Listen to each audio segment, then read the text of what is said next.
Hace 9 meses el presidente de Colombia, Gustavo Petro, llegó al poder con una promesa de cambio social desde el primer gobierno de izquierda en la historia del país. Una de sus más grandes apuestas también se ha convertido en su mayor dolor de cabeza, la reforma de la salud. Una propuesta que causó hace unos meses la protesta de varios ministros que terminaron reemplazados y que este miércoles llevó al pedido del mandatario de una renuncia colectiva de su ejecutivo y a dar por finalizada la coalición del gobierno, después de que los partidos tradicionales a bordo de esa coalición dijeron que votarían en contra.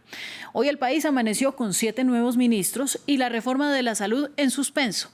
Vamos al análisis de esta noticia sobre este país latinoamericano con Carlos Andrés Arias Orjuela. Él es docente de la Maestría de Comunicación Política de la Universidad Externado de Colombia. Gracias a usted, Carlos, y comienzo preguntándole si le parece. Claro que sí, cuénteme. Uno de los nombramientos más polémicos fue el del ministro de Hacienda, Ricardo Bonilla, investigado por desfalco y previamente inhabilitado. Con la noticia cayó el peso. Este y otros nombramientos, ¿cómo dejan al gobierno? Varias cosas para notar. Efectivamente hay una investigación sobre el doctor Bonilla. Sin embargo, esa investigación, al igual que la investigación que le hicieron a Gustavo Petro en su momento, precluyó. Es decir, su inhabilidad hoy no está vigente. Está circulando en varias redes sociales un documento de la Procuraduría General del 20 de septiembre de 2022, pero ya es fácilmente rebatible. Y con respecto a la segunda observación, claro, efectivamente genera una inestabilidad en los mercados con respecto al precio del peso, porque no habría otro ministro con tanta relación y con tanta legitimidad frente a los mercados internacionales y agencias de aseguramiento internacional como José Antonio Campo. Incluso él fue pieza clave y fundamental en la reciente visita que hizo a los Estados Unidos en la ciudad de Nueva York con varias casas para dar ese halo de seguridad y tranquilidad. El recambio, a pesar de que el doctor Bonilla pueda llegar a tener un conocimiento técnico que claramente sí está ideologizado, pues obviamente genera una preocupación en algunos de los mercados. Ahora, le pregunto por el resto de ministros que entraron en el abanico, ¿cómo se reposiciona el gobierno a partir de estas modificaciones, en que incluyen además a la ministra de la Salud, muy polémica precisamente por impulsar esta reforma que nos tiene, o tiene más bien al país emproblemado en el marco legislativo? Mire, los recambios, no, digamos, yo estoy en desacuerdo, para empezar por ahí mejor, estoy en desacuerdo en que se hable de una crisis ministerial.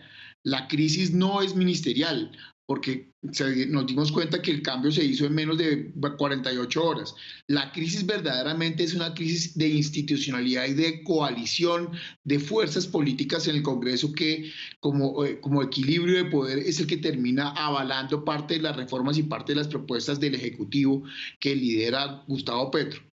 Esa crisis política está básicamente representada en una radicalización del discurso. Creo que a muchos analistas les incomoda la palabra radicalización, muchos analistas de tendencia más de izquierda les incomoda la palabra, pero claramente si uno ve uno a uno cada uno de los cambios de los ministros, ve ministros que o trabajaron con el hoy presidente Petro en la alcaldía de Bogotá, o básicamente son personas que no tienen un criterio técnico, sino que tienen un criterio político. Por ejemplo, Liscano, que era el director del DAPRE, que era básicamente la oficina que se encarga de coordinar todos los aspectos de compras y políticos de la Presidencia de la República, pasa al Ministerio de Tecnologías de la Información y la Comunicación sin ningún tipo de criterio técnico. Simplemente pasa allí para seguir teniendo una persona que es un aliado político, que es un varón electoral en cierta región del país, a un ministerio.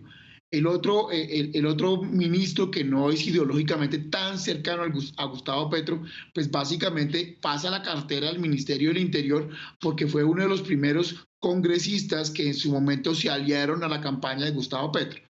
Este ministro, que es Luis Fernando Velasco, sí tiene un conocimiento técnico y político de cómo funciona el Congreso y seguramente va a ser un aliado importante para las otras 5 reformas. Entonces, lo que estamos viendo es digamos, un cerco mucho más ideológico alrededor del presidente, es un gabinete ministerial que básicamente es cercano a las posiciones que siempre ha tenido Petro y que lamentablemente no le va a poder aportar mucho más en una discusión argumentada, constructiva, de discusión, incluso de oposición a muchas de sus reformas. Para cerrar, creo que lo que vemos en este nuevo gabinete, lastimosamente, es un gabinete que va a ser un comité de aplausos en muchos temas. Claro, pero precisamente la salida de los ministros anteriores es porque criticaron al gobierno, porque criticaron más específicamente la reforma de la salud, que pues tampoco es poca cosa, ¿no? Porque finalmente es una de las apuestas claves que ha hecho este gobierno en esta propuesta de llamarse el gobierno del cambio y de traer una izquierda gobernante a Colombia. Ahora le pregunto, con la ruptura de la coalición de gobierno y el nombramiento de estos nuevos jefes de cartera, ¿qué podría pasar con la disposición legislativa para esta reforma de la salud y otras reformas que tiene en camino el gobierno? La coalición de gobierno ya finalizó. Con los cambios de esta última jornada, pues, ¿qué va a pasar en el Congreso? Al final, Gustavo Petro necesita abrir el camino para su reforma.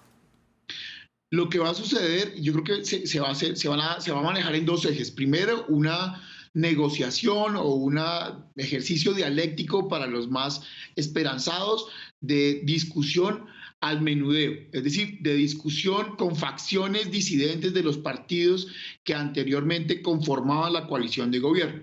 Facciones que hoy están representadas en más o menos 18 congresistas del Partido Liberal que se han opuesto a la dirección histórica de un líder que lleva muchos años en el partido, que es el expresidente César Gaviria, disidentes del partido de la U y algunos pocos disidentes también del Partido Conservador. Entonces, un eje va a ser una negociación directa con ellos, que seguramente va a tener algunas implicaciones burocráticas, y otro eje va a ser una recomposición de algunas de las conversaciones y discusiones que se tuvieron con algunos de esos partidos que estaban en la coalición. Prueba de ello es, por ejemplo, de nuevo retomando al doctor Lizcano, que tradicionalmente ha estado en el partido de la U, aunque no digamos, de manera oficial en la nueva dirección que dirige la doctora Dilian Francisca Toro, pero que está enmarcado en el partido de la U. Entonces, básicamente es una dádiva sí seguimos con ustedes, pero no tan fuerte. Entonces, yo creo que va a ir en dos direcciones, en esa disidencia de negociar al menudeo y en una reconstrucción que las bancadas que hoy están en el gobierno seguramente se van a reformular al interior. Muchos de esos disidentes que hoy están representados en el nuevo ministro del Interior, que ha sido una de las aristas disidentes del Partido Liberal, seguramente van a pedir el recambio de la dirección liberal. Y lo mismo puede llegar a suceder con el Partido de la U y el Partido Conservador. Pero habría que ver si eso llega a suceder, porque ha sido muy fuerte la presencia del Partido Liberal, de los partidos tradicionales, no solo en este, sino en los demás gobiernos. Y para Gustavo Petro ha sido una banda de negociación que ha tenido que ir ampliando, hasta que, bueno, explotó y han sucedido estos cambios. En 9 meses de mandato, finalmente, van 2 crisis, que podrían ser para algunos calificadas de ministeriales, para otros de crisis política. Usted nos acaba de hablar de crisis institucional, pero ambas crisis son por la reforma de la salud. En ese contexto, ¿usted qué diría de la efectividad que hasta el momento ha mostrado el gobierno en materia legislativa? Mire, la pregunta tiene muchas aristas y muchos enfoques. Sí, perdón, es que tenemos poco tiempo, entonces me toca abarcar la mayor cantidad de tema posible.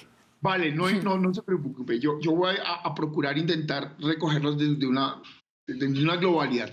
Lo primero es que el florero de Llorente, que fue el símbolo de la independencia de Colombia, que generó la revolución, el florero de Llorente aquí es la reforma de la salud. Pero más allá de la reforma de la salud, hay que entender que este gobierno tiene 5 reformas y un plan nacional de desarrollo que tiene que aprobar rápidamente. Y este ejercicio de recambio ministerial es una alternativa para entrar a hacer este ejercicio. ¿Por qué hablo de una crisis institucional? Porque vamos ya para 9 meses, estamos a puertas de cerrar el primer año y hoy lo único que tenemos es lo que sucedió a finales del año pasado, es decir, la reforma política que se cayó y una reforma tributaria que fue impulsada por el hoy exministro Campo, que era uno de los ministros con mayor favorabilidad junto con Cecilia López de Agricultura, ¿sí?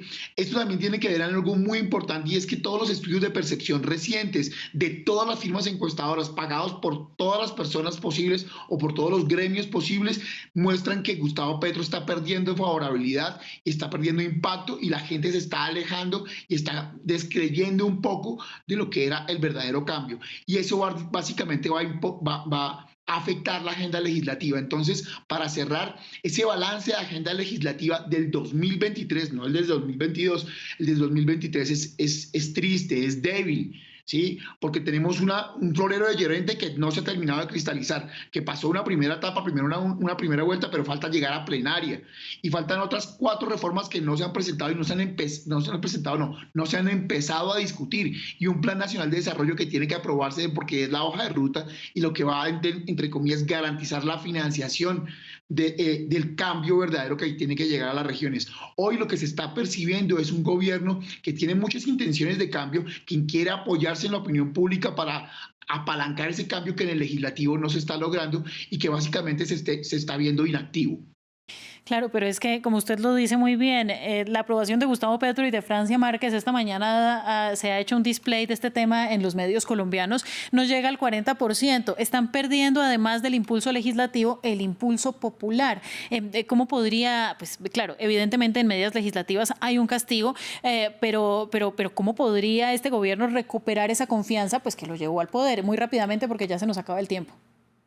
Básicamente, y esto creo que es la pregunta más, entre comillas, fácil que me ha hecho, y es que la única forma es entender que el ejercicio de la política se hace en la dialéctica y en la concertación, y en la discusión y en ceder para poder avanzar. Y eso es lo que más le cuesta al gobierno de Gustavo Petro.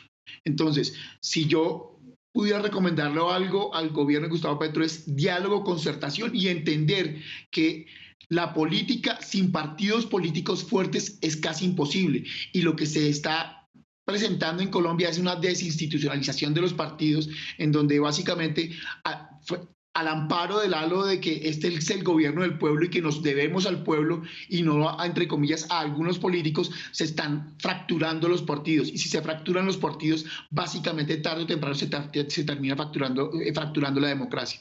Entonces, Mire, el camino es diálogo. no, claro, y ya simplemente para hacer una rápida conclusión, porque efectivamente nos quedamos sin tiempo, qué difícil es traer esta discusión a la mesa cuando estamos hablando de un país latinoamericano que toda su historia ha estado gobernado por la derecha y de repente llega una manera diferente a tratar de romper un montón de estructuras, pues que no se pueden romper, al menos no en 4 años de gobierno, al menos no en la primera intentona y que necesitan, como usted dice, mucho diálogo. Yo le agradezco por esta conversación tan constructiva. Es Carlos Andrés Arias Orjuela, docente de la Maestría de Comunicación Política de la Universidad Externado de Colombia. Que tenga un feliz día. Muchísimas gracias a ustedes por tan importantes aportes y sobre todo por tan importante reflexión más allá del hecho político coyuntural que es un recambio ministerial. Y más allá de las posturas políticas, gracias a usted, a nuestros televidentes, sigan con nosotros. Ya volvemos con más de Directo América.